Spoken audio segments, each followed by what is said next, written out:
On this episode of Searching for History, we're still on Bainbridge Island and we're going to take a look at Fort Ward.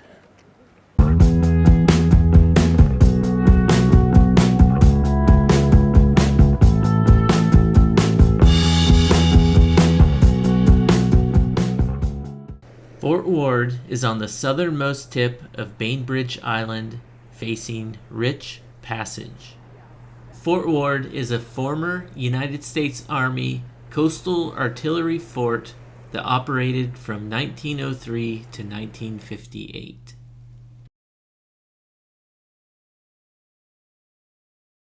I don't know a lot about Fort Ward, but I do know it was built in the early 1900s and then played a role during World War II to protect the strait that leads to Sinclair Inlet, where the Bremerton shipyards are located.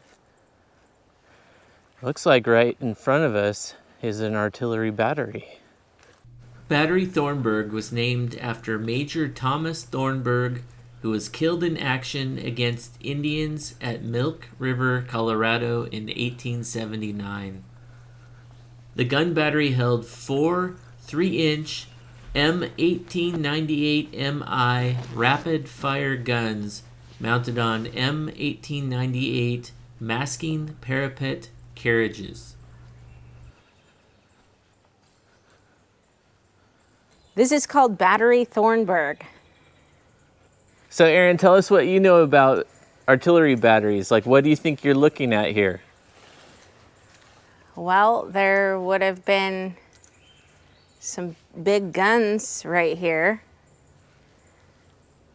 Although I don't know if they would have been the kind that retracted down. No, they don't look like disappearing guns to me. No. It looks like there would have been 1, 2, 3, 4 artillery emplacements. And they're definitely not disappearing guns, because here's where a cannon would have been mounted, and there's just no room to articulate and disappear behind the bunker itself. Right. Yeah. So what are these areas where the stairs go down? I think that's munition storage. And I think it's munition storage. I don't think there's room for much else. What Yeah, do it you looks think? like they keep going further down, though. Do you think so? I don't know. I'd have to go in there, and it's dark and gross. So the munition storage is called a magazine. So you think, well, I think there's magazines in there then.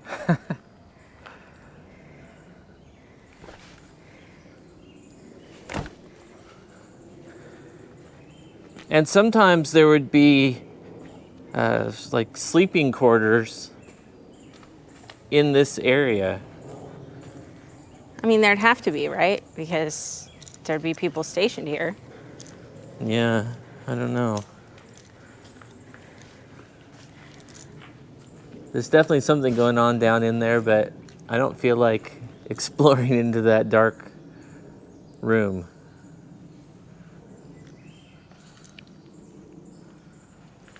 Yeah, I don't want to go in there. Oh, come on. I don't want to go in there at all. It's not like the nice, clean batteries at Fort Worden. Yeah, not at all.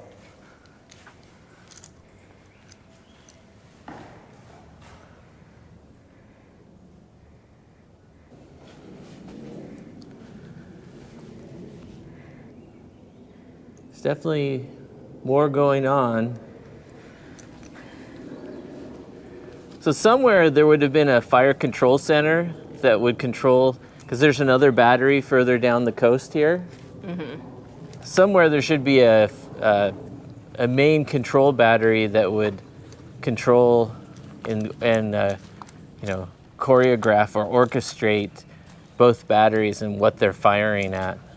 Well, let's walk down and check out the other battery. Okay, let's do it.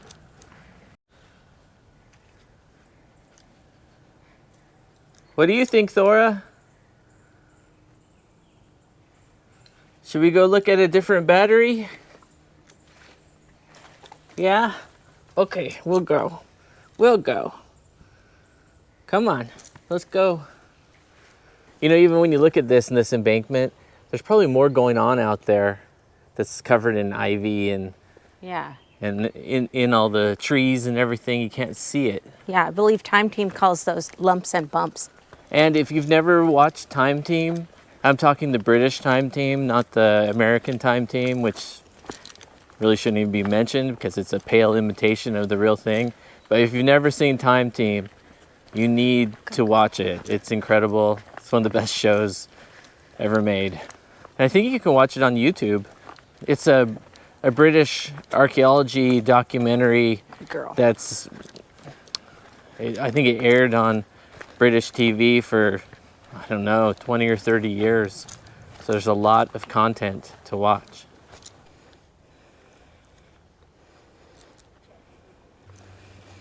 I think what we see here is some sort of base housing. Although a fort of this size would have needed a lot more than this. And we don't really know where it's at or if it still exists.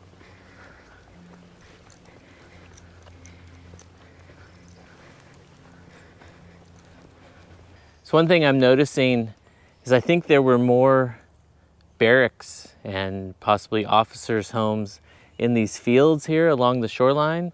And one thing that's making me think that is I'm seeing infrastructure, these different concrete kind of manhole cover areas. But then there's these old sidewalks, concrete sidewalks that come out and end at nothing. You see this? You have a little sidewalk that comes out and then ends. And then you have the same thing over here.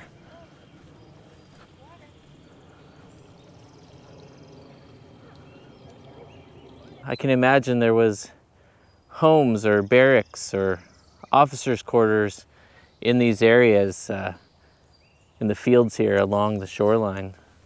I was able to find a 1951 aerial photo that confirms there were many more buildings existing along the shoreline in this area during the time of the fort. So now we're at Battery Vinton. So let's see what this one looks like.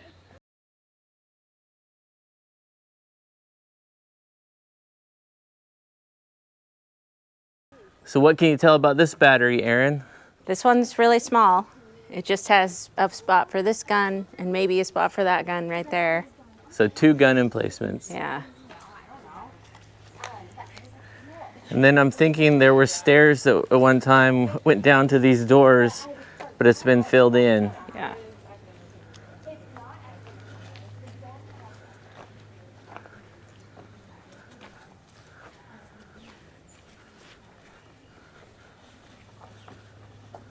Okay, so this battery Vinton, had 2 3-inch 1897 model guns. And they guarded an underwater minefield placed along Rich Passage. Yeah, Ridge Passage is what takes you over to Sinclair Inlet. The guns were removed on July 19th, 1920. They were shipped to France for use in World War II. Battery Vinton was named after Captain John R. Vinton, who was killed in action in Mexico during the Mexican-American War.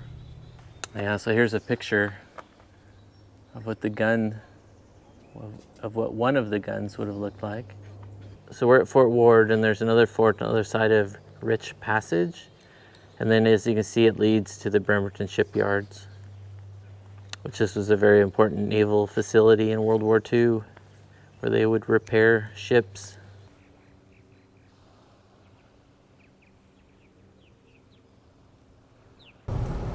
So we noticed some buildings right along this stretch. So this is the south side of Fort Ward. We're thinking some of these buildings might actually be formerly part of the fort or from that era. Yeah. You know, like this one here, for example, those tall doors.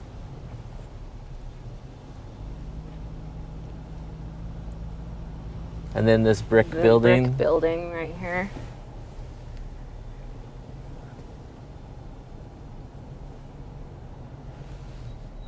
Yeah, they're calling it a barracks on this this sign, Fort Ward Barracks Renovation.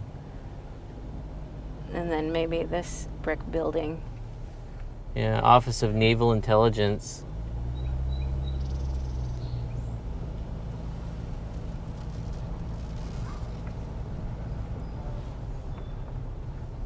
It's now probably someone's home. Yeah.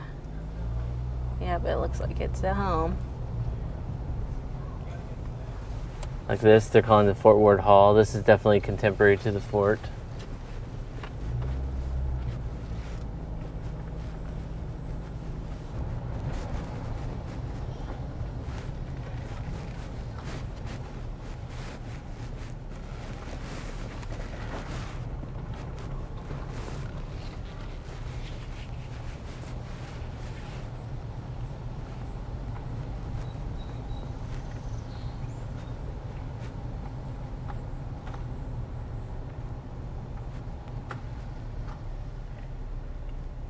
Yeah, it's a neat building. It'd be cool to see the inside of it.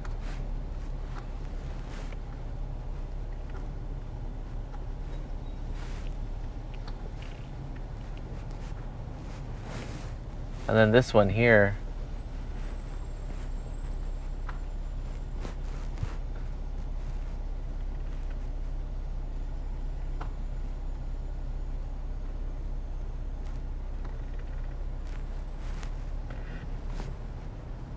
The pier you see in the background is contemporary to and was once part of Fort Ward. This would have been how military personnel and equipment arrived to and departed from the island.